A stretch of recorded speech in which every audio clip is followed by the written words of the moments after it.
welcome, Will. Hello, tell us a bit about yourself. So my name's Will King and I shave lives. It's my normal opening gambit. And when I come to talks like this, we've got a limited amount of time here. So I want to try and give as much value to people in the audience as I can. So I always found that props are useful.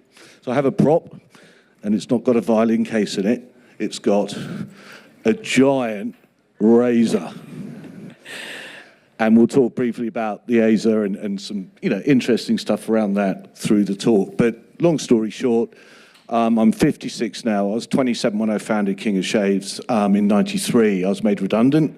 Two things: decided to get into product because products were still selling. I was in an agency and people weren't. I'm spending money with agencies.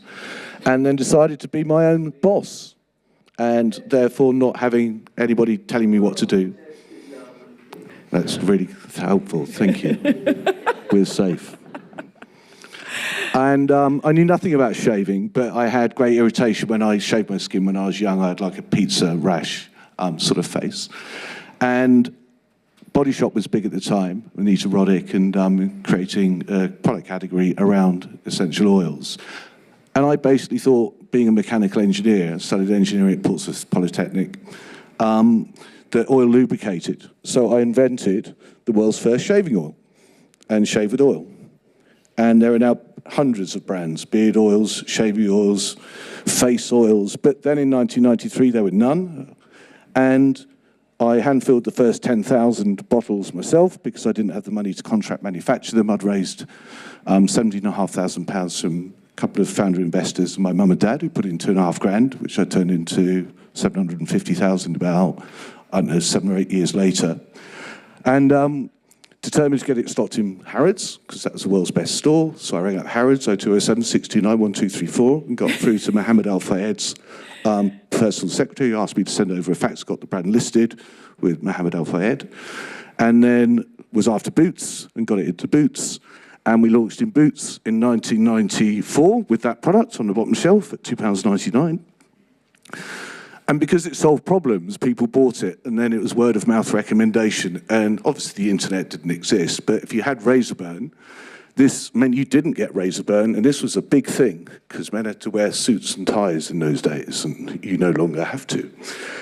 And we went from sales of £300 to 57,000, and then 250,000, half a mil, 250, 2 million. Invented, created a low-foam shaving gel, Alpha Gel, 1996, widely copied by all of the industry set. That's been on the market since 96. And the shaving oil, that's an older pack.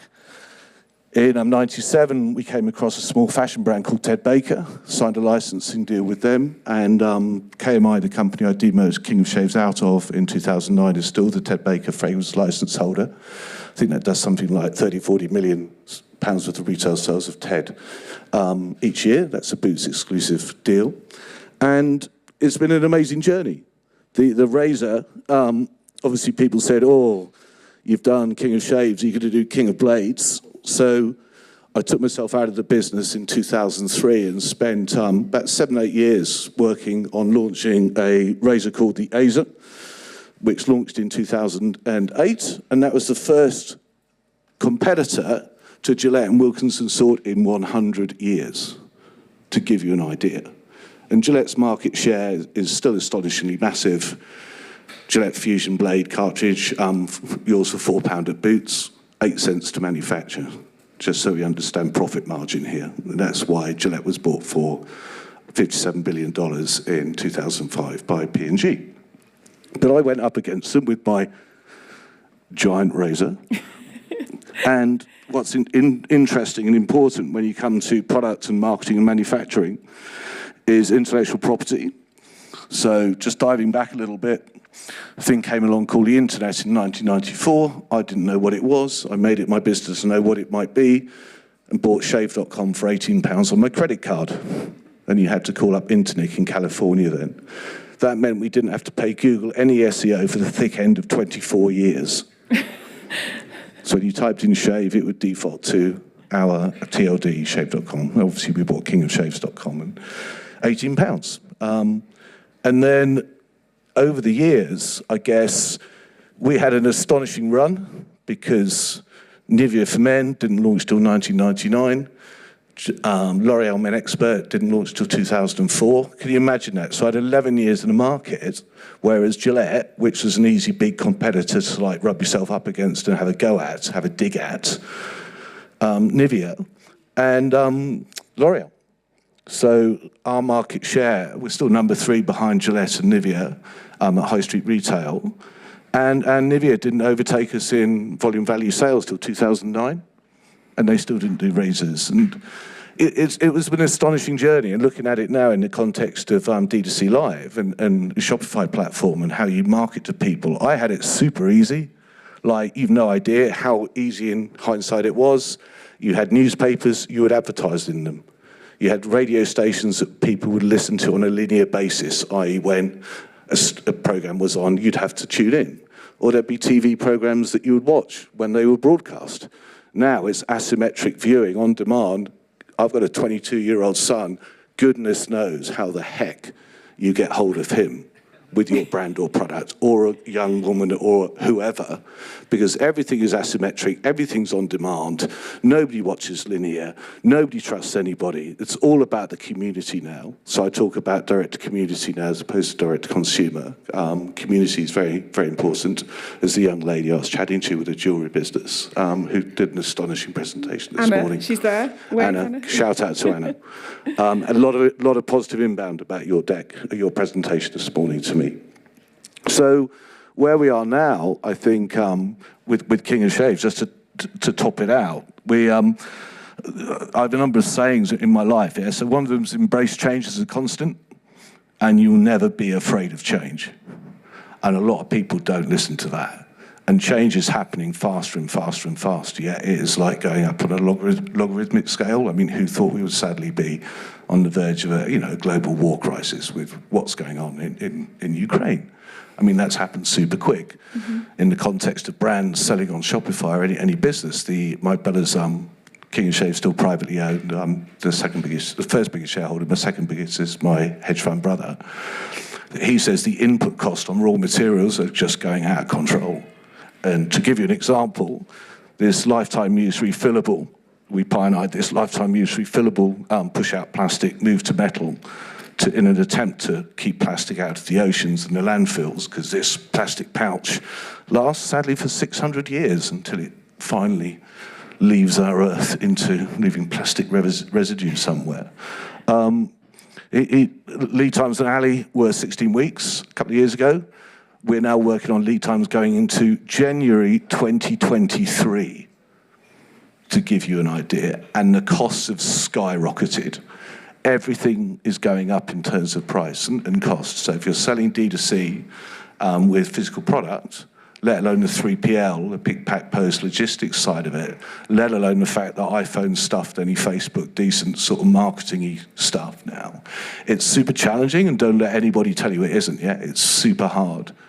But if you build a community around your brand and your business, so one of my friends is a bit segue, a guy called Dan Murray-Surtees, who owns Heights, which is a brain care vitamin.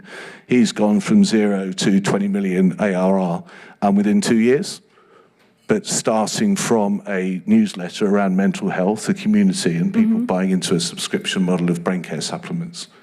And there's so much dynamism going on in the world right now that you've got to be super, super aware of that. And simply raising money and spending it, burning it, it's better to earn, not burn. So I guess that's why we're still, as a business, privately owned after 29 years, despite lots of approaches and stuff to sell. Diving back just a little bit, just before we do some other stuff, just running through this, you had Danny from Warpaint on this morning, who I know him and his backstory. And incredibly, we launched a range called Exceed, which is what Danny has now in 2022. This was in 2003, launched at Jay-Z's club, 4040 Club in New York. And this is men's makeup, or we called it Enhanced Camouflage Defend, a beauty language for men. And that was so far ahead of its time, despite we sold about £6-7 million worth of it. It was tiny in the context of our sales, and it was so early, that's 19 years ago, that we had that. And you then look at what Danny's doing, and then, for example, the British success story, Revolution, Revolution, the brand, DTC brand. So that floated on the AIM market last year, 400 million. It's got 2 to 3 million platform visitors a month. It's got 7 million followers on Insta and TikTok. And it's all about, designing, developing, and selling innovative products which genuinely work, but affordably priced because they capture the manufacturing side as well as the reseller vertical. So if you're just a reseller, like, for example, largely the Hut Group is, you'll all know the Hut Group that owns MyProtein, it owns other brands, but a lot of its value is reselling other people's products, and obviously it's TXG, Ingenuity, its software platform, which is like, they say, it's a bit like a Ocado sort of platform you can license. But that, to give you an idea, when I was listening to Danny talk this morning, I'm thinking, goodness me, I started work on that with John Gustafson in 2000. But it's so early doors, yeah? It's so early. I mean, none of the stuff, the channels that we have exist now. Quick one on the razors.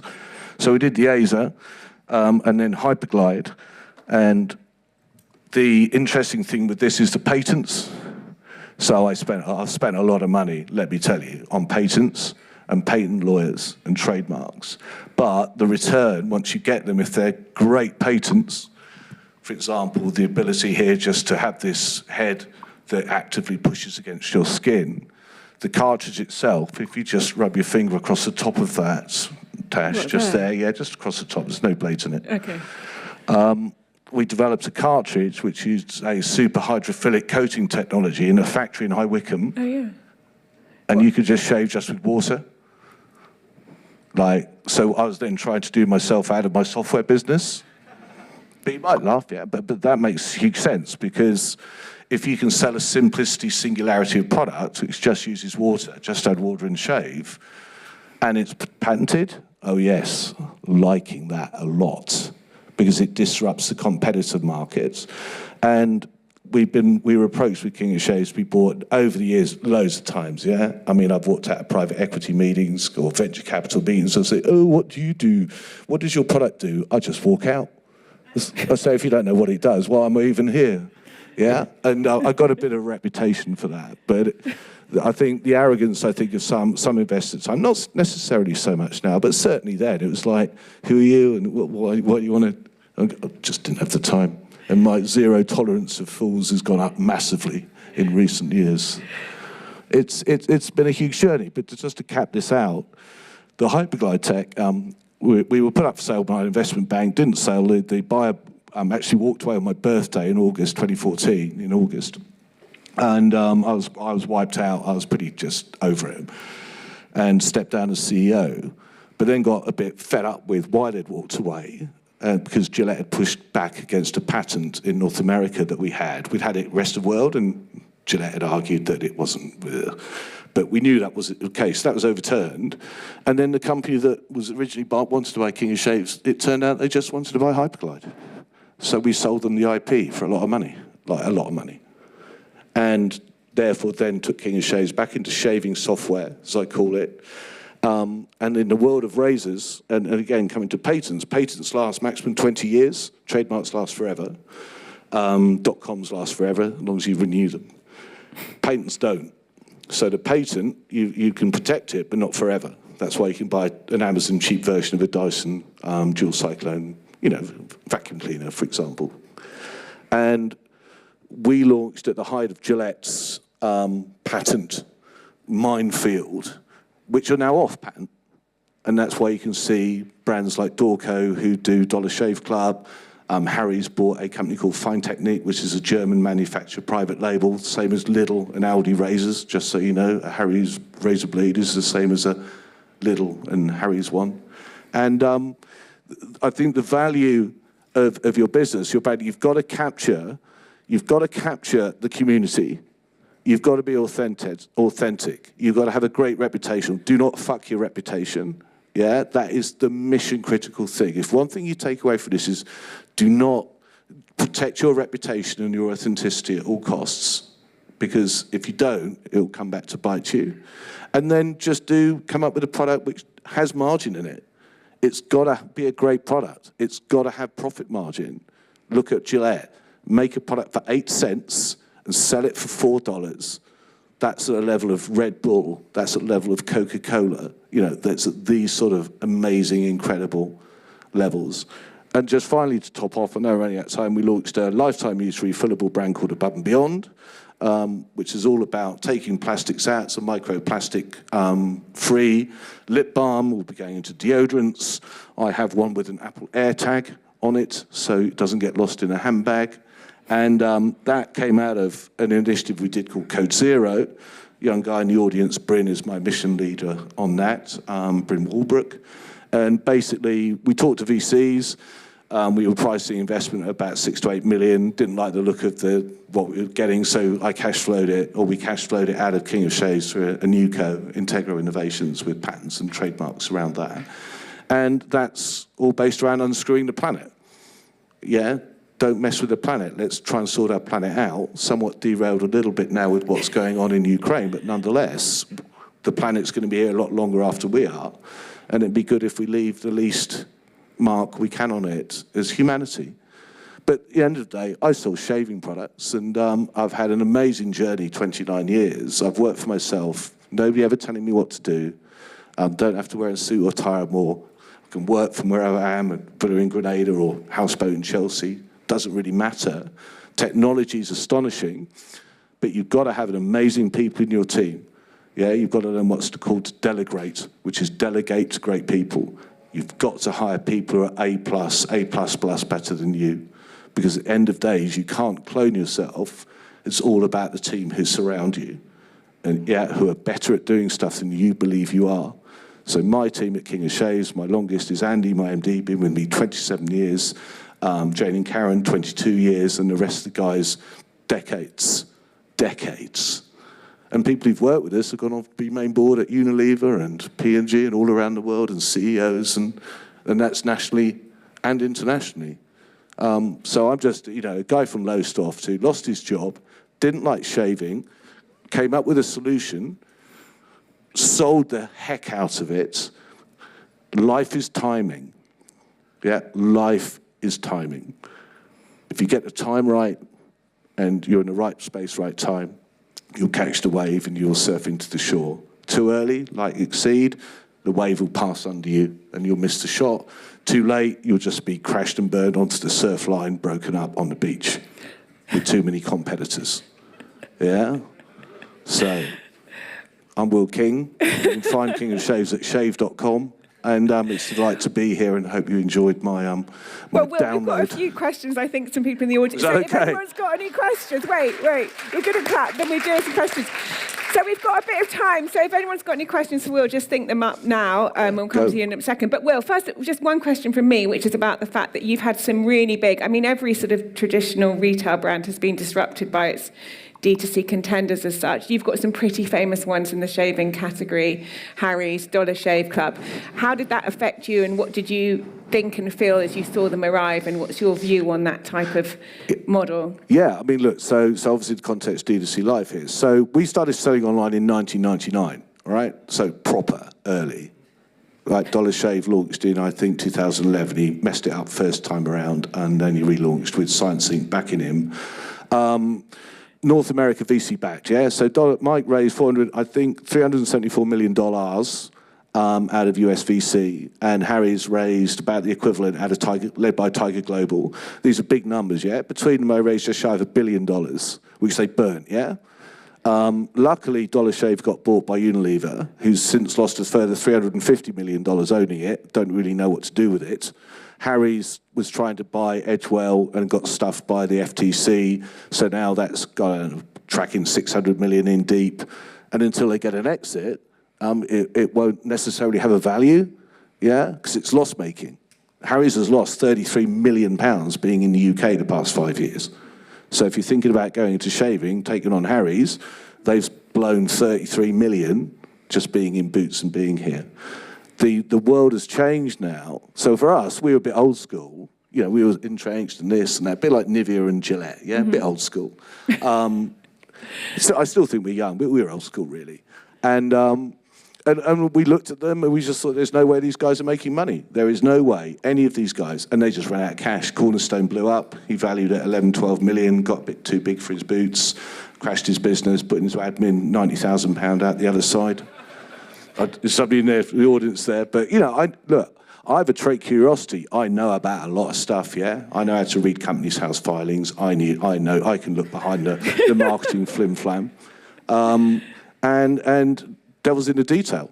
But there are brands, as long as you've got margin now, and it's going back to the question, it's about the community. If you don't have the community to market to, like Apple have fanboys and Elon Musk has Tesla, you know, Elon Musk has, it's the community he's selling his products to. It's not people, yeah, it's believers. And you've got to get believers, otherwise you're buggered, yeah, absolutely. Because nobody trusts anybody, but they do want to trust people, you know, that they respect. So it affected us, but not in the UK, not so much. Because we're so small over here, the sun's raised. North America, very different. Mm-hmm. Does anyone have any questions, Will? Just put your hands up if you do. Every time I say, does anyone have any questions, no one's got any questions. Right, one more question, they're all shocked by the long discourse. Just a final question for you. Just coming back to being 57 years old, 30-year-old, or are you 54? Did I get 56? Okay. A business is coming up to 30 years. What's your parting piece of advice to the brands in the room? Sorry? What's your final piece of advice to the brands in the room? I think it's whatever you do, just do good. Be great. Yeah? Be kind to people. Be compassionate. Be thoughtful. Don't be like, go this, that, and the other.